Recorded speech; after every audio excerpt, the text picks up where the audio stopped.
প্রশ্ন করি, এত কিছু ঘটে গেল, কত বড় বড় মানুষকে ফাঁসি দিল, 50 বছর যিনি তাফসীর করলেন, 13 বছর 6 মাস তিনি জেল খেটেছেন, অন্ধকার প্রকোষ্ঠে ছিলেন। জসিমউদ্দিন রহমানের মতো আলেম হাবি জাবি বলে, আনসারুল্লাহ বাংলা টিম টুম বলে 11 বছর 16 দিন জেলে রাখা হলো। মামুনুল হক সাহেবের মতো আলেম জেলে রেখে ওনাকে অসুস্থ বানিয়ে ফেলেছে। আমির হামজা সাহেবের মতো সরল সহজ আলেমকে জেলে রেখেছে। এই বিষয়গুলো স্পষ্ট বোঝায় দেয়।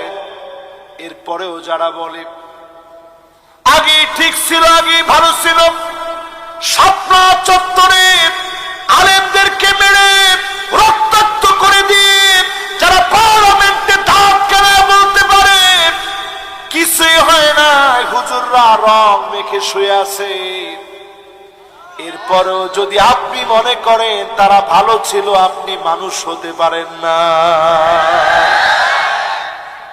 ইল্লা আনতুম মুসলিমুন, কবরে আইসো না মুসলিম না হইয়া।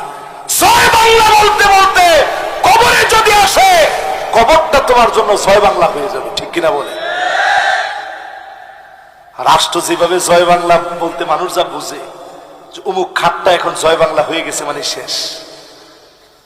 এখন আপনি যদি জয় বাংলা বলতে বলতে কবরে যান, আমাদের মমতা জাপার মতো, তিনি বলছে আরে না ওটা তো আগে, পরের ডায়লগ হচ্ছে উনিও জয় বাংলা বলতে বলতে যেতে চায়।